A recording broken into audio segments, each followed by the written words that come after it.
Hey, Moneymakers. Today we have a special feature for you. We're talking all things energy in Jamaica and the Caribbean. And you may or may not know that West Indies Petroleum, WIP or WIP, is one of the biggest names in energy across the Caribbean. They've been making a lot of moves lately in the industry. So I think it's only the appropriate time to have a one on one with the CEO of West Indies Petroleum, Charles Chambers.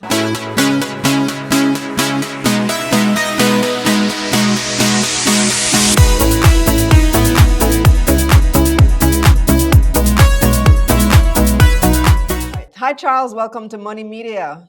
Hi, Kalila. A pleasure to be here. Thank you so much for having me.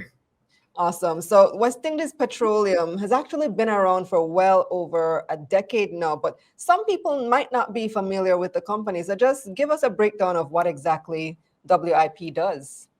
WIP is a fully integrated fuel company. We've been around, as you said, for 10 years. And the truth is that we are very impactful in the lives of everybody in Jamaica because we distribute about 30% of the fuel across the country. But because we're B2B distributors or distribute primarily to gas stations and don't have a retail presence, we haven't really been widely known. In fact, we started 10 years ago as a bunker company and shifted from being a bunker company to a fully integrated company when we acquired a fuel storage depot at Port Escoville, which is called WIP Terminal. From there, we restructured the company for efficiency, and it might be well known that last year we launched WIP Energy. And WIP Energy is the part of our business that is very focused on the distribution of gasoline and diesel across Jamaica. And even though we distribute about one third of the product across the country, the truth is that we distribute to virtually all of the fuel storage and supply partners in the country. And more or less, it's a very high likelihood that every single Jamaican would find our product in their gas stations on a day-to-day basis, in their gas. Are you fully privately owned? We are privately owned at the moment, and we started out as a privately owned company. We've raised money in the capital markets over the years, and so there are instruments that are out there, but we are privately owned at the moment. Energy is one of the most important and the most talked about sectors in the Caribbean, especially here in Jamaica because of those energy prices. How would you describe the current dynamics of the Caribbean energy market and where does WIP fit into all of that? We're quite interesting. The Caribbean energy market is extremely fragmented. It didn't always operate that way. For many years, Venezuela was a big player, as you know, with Petrocarib, and they owned either the refineries or storage facilities or distribution across the Caribbean. When Venezuela exited the space, they left a big void which needed to be filled, and many sort of midstream companies, so underneath the majors, filled those gaps.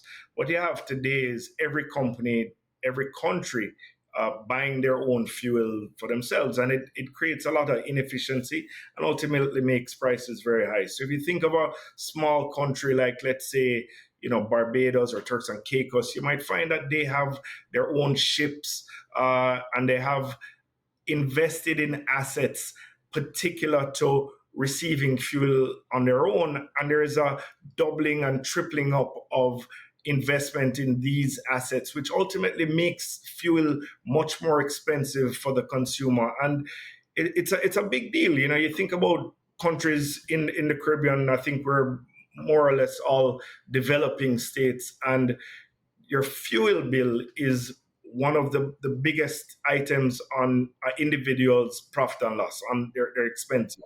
And there's a huge multiplier effect because not only are you paying more for electricity or for the gas that runs your car, so are all of your providers. And ultimately, a lot of your wealth goes into fuel. And the reality is that there's an opportunity, I think a big opportunity for the countries in the Caribbean, English, Spanish, French, Dutch speaking, to come together and think about how it is that we buy fuel to reduce the cost through improved logistics, buying and distribution, to make fuel cheaper to the consumers and give us an opportunity as a region, and I think about Jamaica in particular, to to grow. We need more money in the pockets of people, and if it all goes wasted on inefficiencies in the cost of fuel, then ultimately, it's much harder for us to progress as a nation and as a region. We've been across the region, interestingly enough, distributing fuel all the way from Brazil to the Northern Caribbean for the last 10 years in a sort of quiet way, but it does uh, say to me that a new entrant with a vision and focus on efficiency can come and make a big impact in causing prices to go down. I think about Jamaica and how it was structured 10 years ago. The thought that a company could emerge in the way that we've emerged to distribute fuel in Jamaica and compete with, the government or with all of the other big companies, and ultimately enable prices to come down, was inconceivable. But we've been able to do that in a very measurable and dramatic way, and that opportunity exists if we can think about things collectively for the region to drive energy prices down. So is it that you are positioning yourselves to be that player? Of course, ultimately any company thinks about its constituents. Our primary constituents at the moment have to be our shareholders. Ultimately, as we've been able to bring fuel prices down for our customers, and those fuel prices translate into lower fuel prices for their customers, the motorists and consumers of fuel in Jamaica, we've been able to make a big impact and grow in a massive way. I think that what we've done and the lessons that we've learned, not just in Jamaica, but competing in the bunker space against the biggest companies in the bunker world and delivering fuel to the largest cruise companies and container companies in Jamaica and distributing fuel across the region. We've learned a tremendous amount, and we are quite different than any of the other companies, either here in Jamaica or the Caribbean. And I do think that there are tremendous opportunities for us to scale that in the Caribbean and beyond. And when I say beyond, we think about our space as being anything that the Caribbean touches. So that includes Central America and the north of South America, all the way up to Mexico. And we think of our space as being a 250 million person sort of environment, as opposed to Jamaica, which is 3 million people. That being said, we are Jamaican. We live here.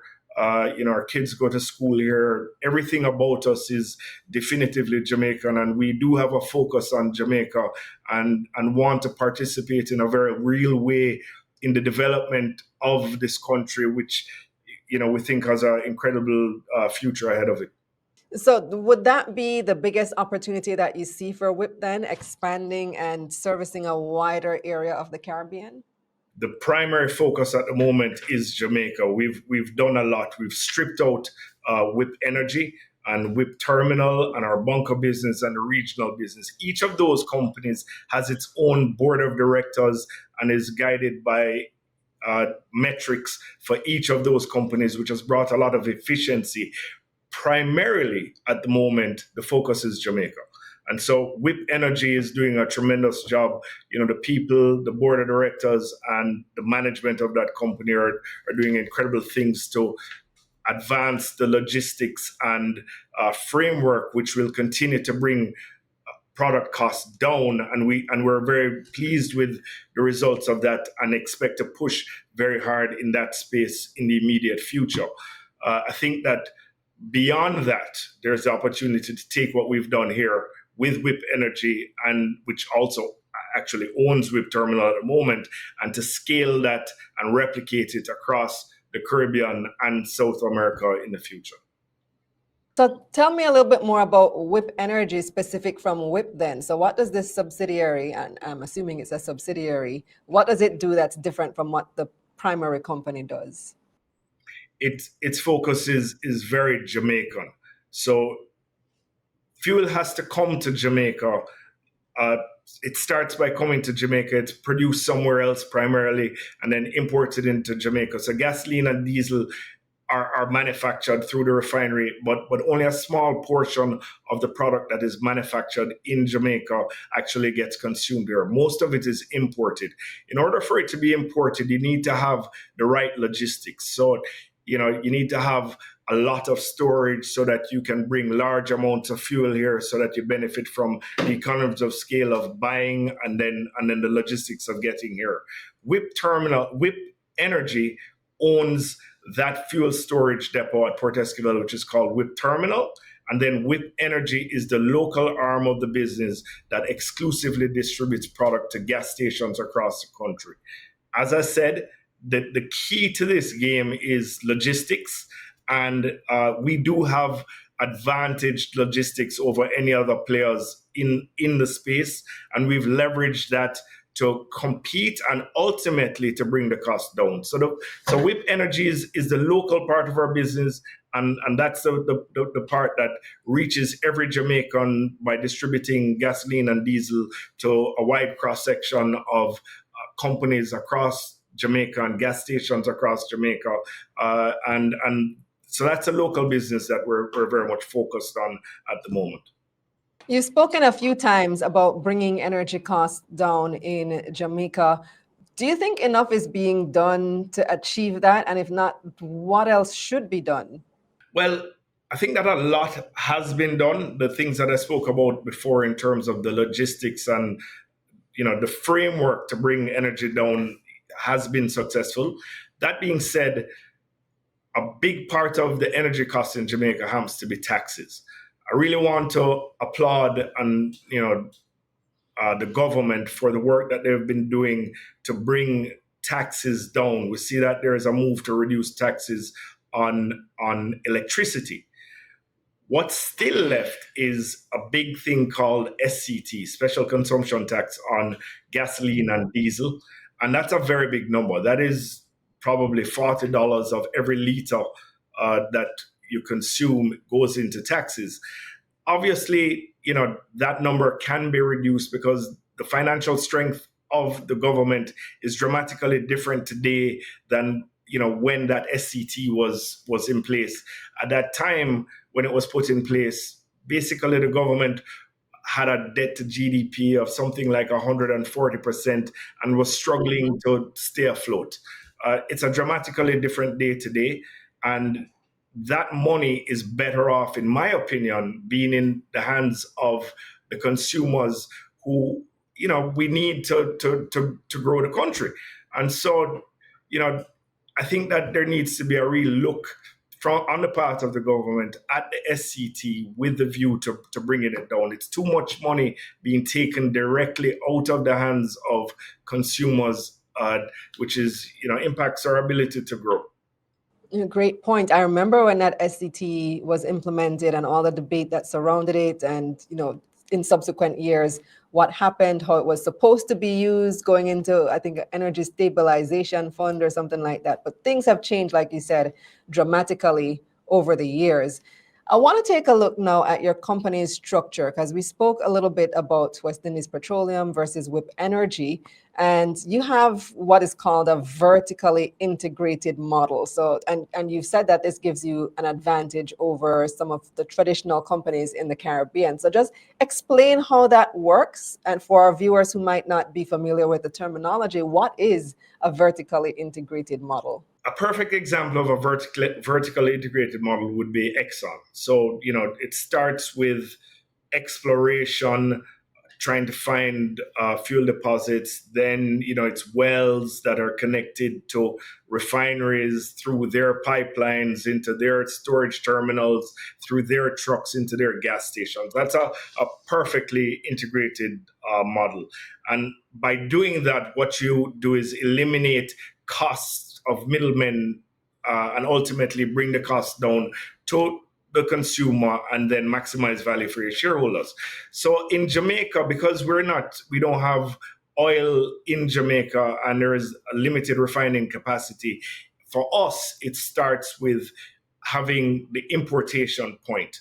And the terminal that we own at Port Esquivel is by far the most sophisticated terminal in Jamaica with the best logistics. So it has a deep water port, it has a lot of storage, and it has many financial advantages for being there, through which we're able to participate with global multinationals to bring fuel into Jamaica and ultimately reduce our costs. So that it starts there, and then we own or lease a fleet of trucks that bring fuel to the gas stations. And we also own a brand called Thrifty, which is a dealer-owned, dealer-operated brand. But effectively, that is the gas station putting fuel into the tanks of the customers. And so as far as Jamaica goes, there's no other player like us that is vertically integrated in that kind of at that kind of level.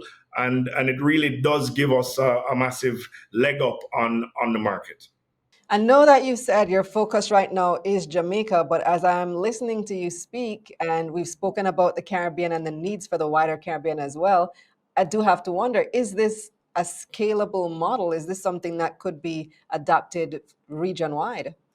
Well, it could be, but in order, listen, I mean, I think that what you have is in every single country there is a unique government with its unique interests and objectives, and sometimes it's hard to think about how it is that we should come together. But from my perspective, it's obvious that coming together would solve a lot of problems. I think some of the directors of WIP on their own, outside of WIP, have invested in a refinery in U.S. Virgin Islands, which is the largest refinery and the only refinery that could get back up and running and provide fuel to the region.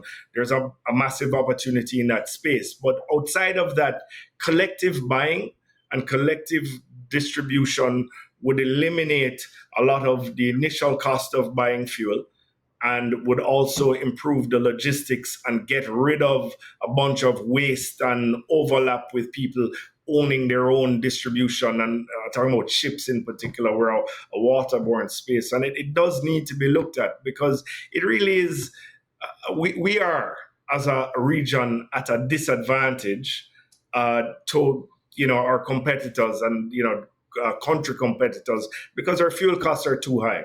I think that in the future, this probably will change. We'll see what the fuel of the future is. I'm guessing that 30, 40 years from now, it probably won't be petroleum in the same way that it is. I think petroleum is going to be around for a very long time and will continue to control a big part of the space.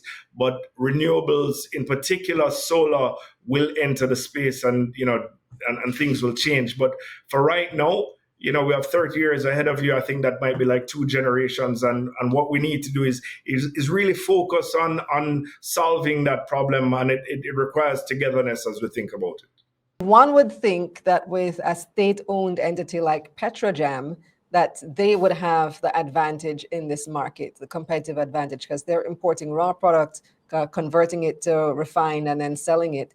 But you're saying that WIP has an advantage and has been able to bring prices down for the consumers. And I do wonder, you've spoken about your edge and the things that you've done. I do wonder though, how is it that you're able to really compete with a large state-owned entity like a Petrojam?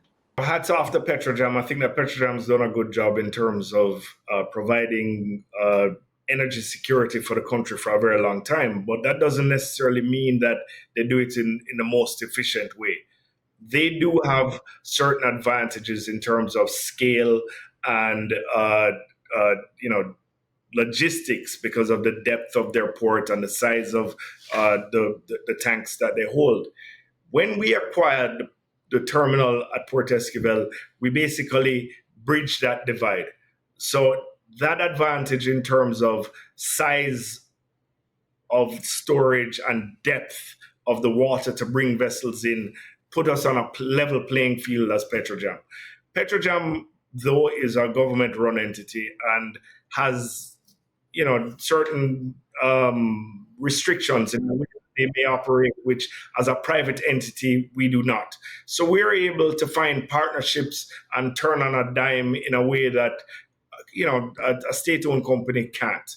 And we bring to us relationships. We have an incredibly great relationship with Sunoco at the moment for the distribution of bunker fuel in Jamaica. We're partnered with BP, and we've been able to do that in the last 10 years. It's a different game when you're a private enterprise as opposed to a government run entity, despite the fact that the government entity has been around and supported the country for a very long time. And I think that there's a very important role for Petrojam to continue to play in energy security in Jamaica. And we enjoy a very good relationship with Petrojam as well. But I do think that as a private enterprise, we are much more nimble and focused on profitability and growth in a way that a government entity might be hamstrung from doing.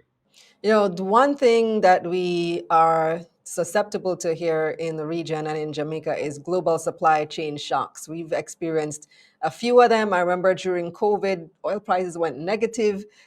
Some weird things have happened. We had the Petro-Carib period of time that kind of rescued us from extremely high oil prices for about 10 years or so. What role does WIP play in securing energy or energy security for the region? Well, I mean, to address the issue of global supply chain shocks, the truth is that it's almost impossible to avoid. So the way I think about it is, is there really a dramatic change in production or the supply of oil or the demand for oil? The truth is not really. So there are very complicated reasons why oil prices spike or why oil prices fall. Ultimately, if you're able to have your own supply and production of energy in whatever form that is your ultimate goal, to escape prices moving in a way that are disadvantage to you. Um, I think that the solution is, or one short-term solution is to have this collective buying or collective focus on purchasing and distributing fuel. Right now, we're able, as a company that's 10 years old, thereabout, we're able to go and compete for the distribution of product in right across the Caribbean. And that's because of the incredible inefficiency with which we as a region buy product. It obviously creates a tremendous opportunity for our stakeholders, in particular our shareholders. But if you want to get rid of the shocks, then what you have to do is you have to become self-dependent. I think a massive refinery in St. Croix would be very helpful to do that. But there are other ways that we probably could come together to not necessarily get away from these external shocks, because you'll never really be able to do that, but to soften the blow. You mentioned Petro-Carib, that did help. But Venezuela is the largest deposit, or has the largest deposit of crude in the world. Unfortunately, they had 8 refineries. I think 6 of them were shut down, and all of the refineries that were in the Caribbean, in Aruba and St. Croix and Trinidad and Curacao, have all been shut down, and that puts us in a position where we're more susceptible. So I think in the short term, we need to find some self-dependence. And ultimately, what we need to do is find ultimate self-dependence by having our own source of fuel and producing it here in the region. But at the same time, Charles, the world seems to be moving away from petroleum products and more into renewable sources of energy. Electric vehicles are becoming ever more popular. Do you see this as a threat to your business model, or how is WIP leveraging, these new pursuits? I think that electric vehicles are one avenue that is interesting to look at as a solution. But where does the electricity for the vehicles come from? It comes from power plants that are powered by petroleum products, to tell you the truth. In part, there are moves to add more renewables to the mix. There are moves, but ultimately what's going to happen in my view is that, the price is going to be the ultimate determining factor, and I see it every day as we participate in the sort of regional and maybe global fabric of energy distribution. If you don't have the lowest price, people are very unconcerned with paying more for energy than they have to, and they'll find the product with the lowest cost. Obviously, the planet has an issue with global warming, and we at WIP, me personally, we play we do our role. I think we in terms of trying to address that. It's a very important thing that every human being should be focused on. That being said, we do need energy to carry on our daily lives, and as I mentioned before, the cost of energy is a major determining factor in the quality of your life, especially for people who don't have a tremendous amount of disposable income. So, in 30 years, perhaps as technologies change, we will find a greater amount, and maybe a much greater amount of renewables in the platform that distributes energy. And I think that for WIP, we assume at the moment that product is going to be some kind of liquid product. I think hydrogen is probably one that is most interesting at the moment, but we don't know. What I can tell you is that we are connected to the distribution product, the distribution fabric in Jamaica and to a large extent across the region at the moment, and think of ourselves as being a fuel company. We don't know what the winners or losers are going to be. Hopefully, we can find a way to be less carbon intensive in the way that we consume fuel. It's important, but we don't really know what's going to happen. I do genuinely believe, and I think that the numbers are pointing in that direction, that petroleum is going to be around as a major commodity being consumed at least for the next 30 years. And the Caribbean and Central America are very likely to lag the developing world in as that unfolds. But would you be able to pivot towards some of those other products if the need arises? Absolutely. For instance, hydrogen or LPG, which I think are good alternatives to look at. Hydrogen in particular, these are liquid products. We have liquid storage that can be easily converted to store these products, and we have the mechanisms to distribute them across the country. But you would need for vehicles to be converted to hydrogen or LPG in order for that to make sense. So it requires a multidimensional solution to a multidimensional problem. EV is a single point. It does have a significant role to play, I think. We'll see. We're not sure what will happen with battery technology and waste and other things going forward. But it's a multidimensional problem that requires a multidimensional approach. I think that governments in particular need to do a better job in informing individuals about what their roles and responsibilities are. Because if I think about it, Kalila, when I talk to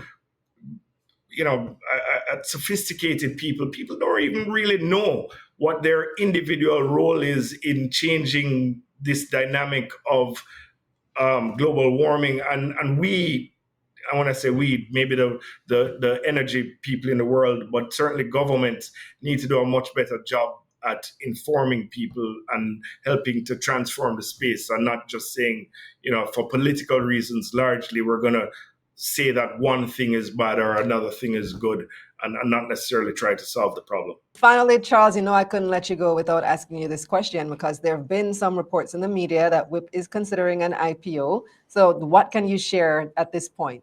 My background is banking. I was an investment banker for 15 years before becoming the CEO of WIP. We always assess the market and the desire for our offerings. So, there are several offerings that we have out in the market in terms of bonds that we have out there, preference shares. We've raised capital in the markets before. I think that an IPO is an incredibly important point in any company's life that wants to have exponential growth. It creates a tremendous opportunity, and so we constantly assess, if this is the right move for us and when is the right time.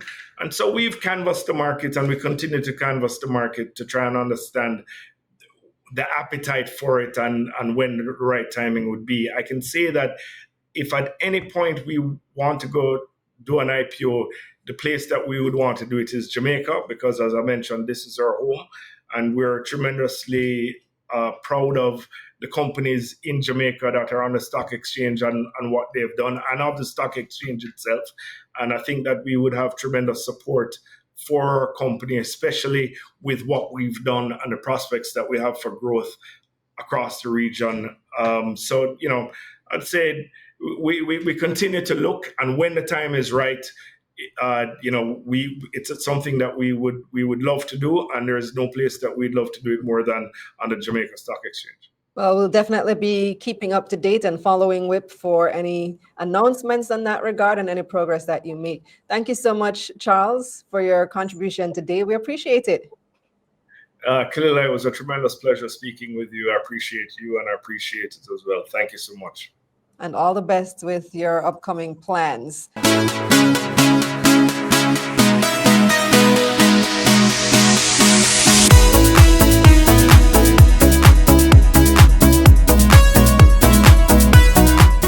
Exciting times ahead for West Indies Petroleum. Thanks to CEO Charles Chambers for sitting down with us and talking about some of their plans, both short, medium, and potentially long term. You can keep up to date with them on social media at West Indies Petroleum on Instagram and Facebook.